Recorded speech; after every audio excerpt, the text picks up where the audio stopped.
If you've ever thought about growing hops and you've done a preliminary internet search, you'll see very quickly that they're kind of a big animal and they require a lot of space. You'll see them growing up trellises or up poles, or in my case in Montana, I have them growing up chicken wire on a pole on a fence side. And that can be kind of intimidating if you're not necessarily permanent or you live in an apartment and you just don't want to commit to laying something down in your land. So the purpose of this video is to show you how to kind of get away with growing them in a mobile solution. This is a sub-irrigated planter, and this is what I'll show you how to build. What is a sub-irrigated planter, or SIP for short? That's basically a kind of a build that you do, and water circumvents the grow medium, collects in a reservoir underneath, and through capillary action, the water wicks its way up, and the plants meet it in the middle. Two of the big advantages of this are, versus traditional soil watering, you lose a lot via evaporation. And since the water goes underneath the grow medium and isn't subjected to evaporation, you'll use about 90% less. And as well as control. So, for example, in Montana we have very rocky soil and it's not necessarily conducive to growing a lot of things. Since you're setting up an environment, in this case 75 liters or 20 gallons, you're setting up the perfect environment for these vegetables or these hops to grow. Also, quite portable. 75 liters or 20 gallons. With the medium that I use, it's probably in the vicinity of 50 pounds or 25 kilograms, so it's quite movable. And the watering intervals. I usually water my plants about maybe 7 to 10 days, which gives you kind of a different kind of freedom than you're used to if you have a large garden. Some things that I thought about when I designed these units each is I knew I needed 3 of them, and they cost about $50 each, so I didn't want to have too much invested in them. I went with 75 liters or 20 gallons because it was, well, what I could get here in Korea very easily. And contrary to what some of I've seen on the internet, the 5-gallon bucket keeps coming up again. And you'll see people growing hops in these 5-gallon buckets. And you'll see them in the early season where they get kind of 6 feet tall. And then you don't typically hear back from them. And I kind of have a theory that the hops, they just need more space and they kind of tap out. So I went bigger rather than smaller. And the durability. Whenever you kind of come up with a vessel, you need to think, is it going to be durable? The UV rays from the sun are brutal. You're looking at 3, 4, 5 years before maybe you can get consistently high yields from these hops plants. So what will these buckets or what will these troughs look like in that span of time? Hot and cold cycles. During the freeze in the winter time, when water is in there, it expands. Will whatever you've chosen to build with, will it be suitable for those conditions? I chose plastic because it was easy to work with, and again, it's what I had on hand, or I could find rather. And the portability. If you're in an apartment, if you're on the move, even if you're not in an apartment and you move cross city or cross state, you could potentially bring these with you. You could use a dolly to lift them if you couldn't lift them yourself, and most importantly, in my situation, would it fit through doorways? And lastly, is it food safe?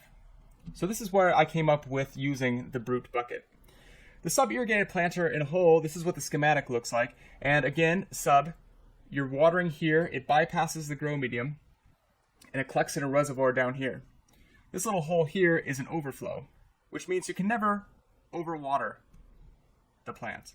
And here is basically where the wicking starts. This sits in the reservoir water. You notice the holes in here that allow water to go through, and through capillary action, it meets the plant roots and they meet somewhere in the middle.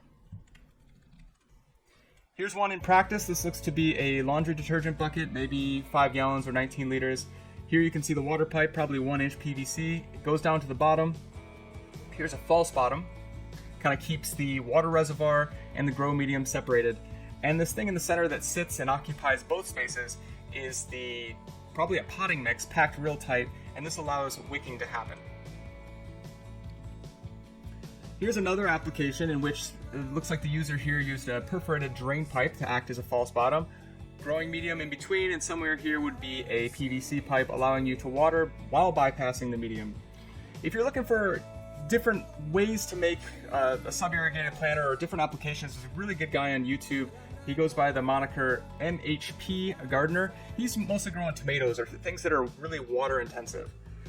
Before I designed this hop planter, I hadn't seen it in action. I hadn't seen it being grown with hops in mind. And after I've done mine and after it's been successful, I did find one person, a website called Brewbot, BREWBOT.ca. a guy in Canada growing these, and really beautiful pictures, and he looks like he has high yields, though he doesn't give you a tutorial. He went in a different direction. He used the square Rubbermaid containers. Okay, so for this build, we're going to be using a Brew bucket. About 30 bucks is what I found them for in Korea, and like I mentioned, they're easy to work with. You know, if you didn't want to do this anymore, say if you weren't going to be growing hops, you could repurpose these buckets. You could fill this with a non-drilled bung or non-drilled stopper, and you could retain the original functionality of the bucket. However, we're going to build this today, and what I did is I went up about 6 inches from the bottom of the bucket, and using a 22 or 23 millimeter hole cutter, which is a 15/16 size. I chose this tool size because A, it fits the stopper well, and B, if you drill a kegerator hole, you'll need this exact same tool, so you get 2 birds, 1 stone out of that. Anyways, going 6 inches up with my false bottom and with all that material down below, 6 inches up gives me 2.5 gallons of reservoir, and that's, you know, coming back to that 7 to 10 day watering interval. I got plenty of leeway. If you were, you know, if I was to leave town or just kind of forget watering it, I wouldn't come back to a super wilty plant. In Montana during dry season, if I don't water every other day, my leaves will start to suffer and they'll start to wilt. So that's the difference between regular irrigation and having this reservoir underneath. Okay, there's the drilled stopper in there, and that's going to service as your water overflow. I would like to recommend, I don't have a picture of this, but I did put some screen with some wire over to kind of act as a guard, because while you want the water to leave the unit, if you overwater, you don't want mosquitoes coming in there in that stagnant water and laying eggs. Here's that kind of center thing where that acts as a wick. In one of the the application where they used the laundry bucket here, it looked like they used kind of a yogurt cup. I used about a 6-inch planter here. That gave me that 6 inches of clearance, and I had to kind of think about structural integrity. This is pretty robust, so there's no rhyme or reason to where I threw the holes or the size I threw the holes in there. I would just recommend throwing as many holes in there as you can to allow water to come in and start that wicking action, but not so many that you damage the structural integrity of the planter itself, because on top of this, you've got basically 60 liters or maybe even more or less grow medium sitting on top of that. It gets compacted. It's fairly heavy, like I mentioned, about 50 pounds or 25 kilograms. So this does act as a support. I threw some rocks down here. There's no reason other than I had them and I was trying to get rid of them, so don't worry about that. Here is the 6-inch planter stood up. I'm kind of eyeballing it to where I want to put the overflow.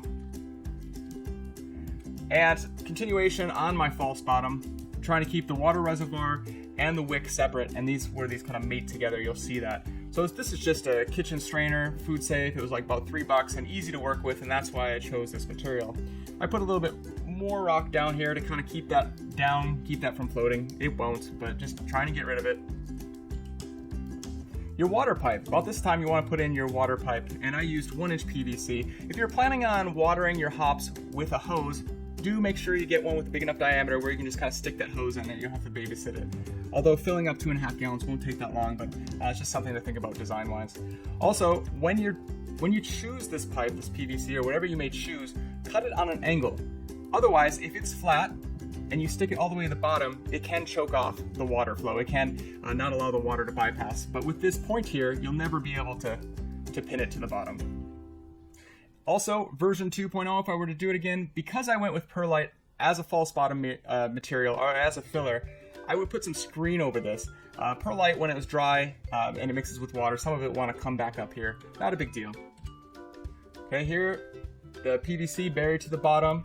I've got the center yogurt cup / 6-inch planter packed with potting mix, and around here I've got some perlite.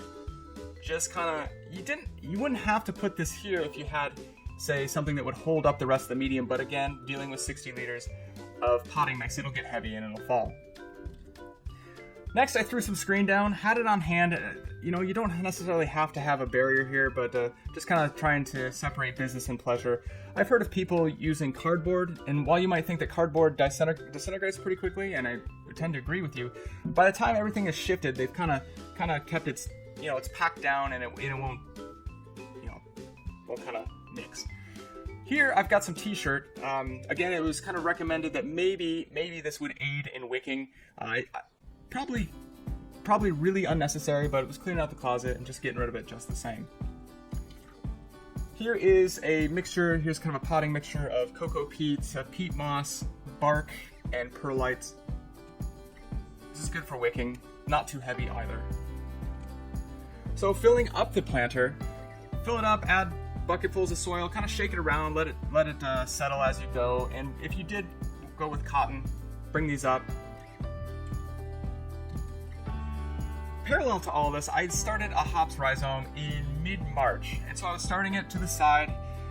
When you got a rhizome, they're not necessarily, I mean, they're robust, but they're, you know, they don't have a big root system, so their ability to fetch water is less, and even less so in a sub-irrigated planter, because as the name implies, the water will be at the bottom, and they don't have the roots yet to necessarily fetch that water.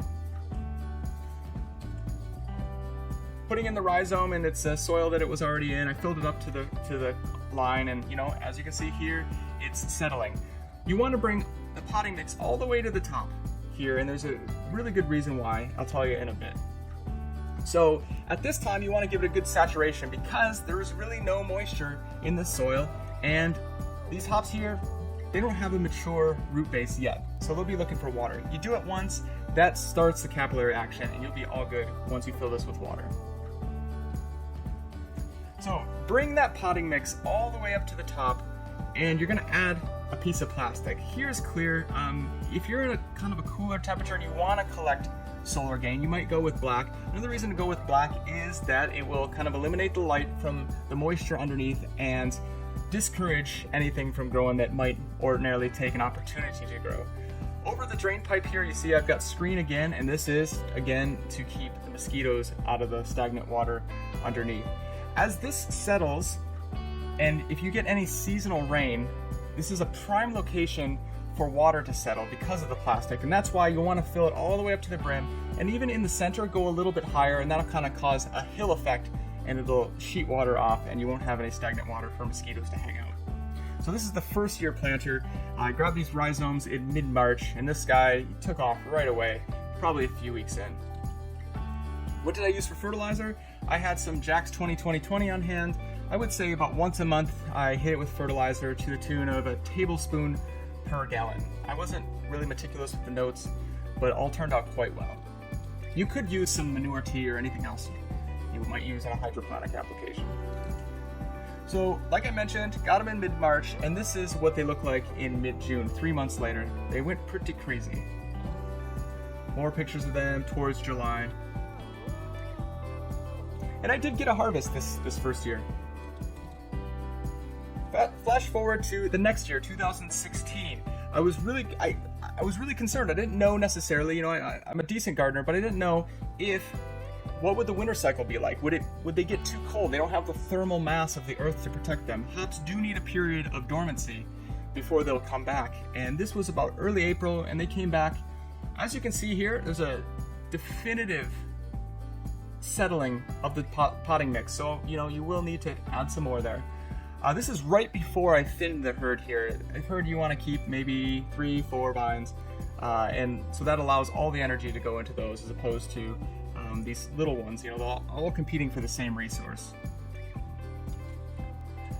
So that was early April, and this is mid-May here, and as you can see, I trimmed them down, I thinned out the herd, I put some black plastic on, kind of keep that light out and maybe encourage a little bit more growth, and they're doing phenomenal.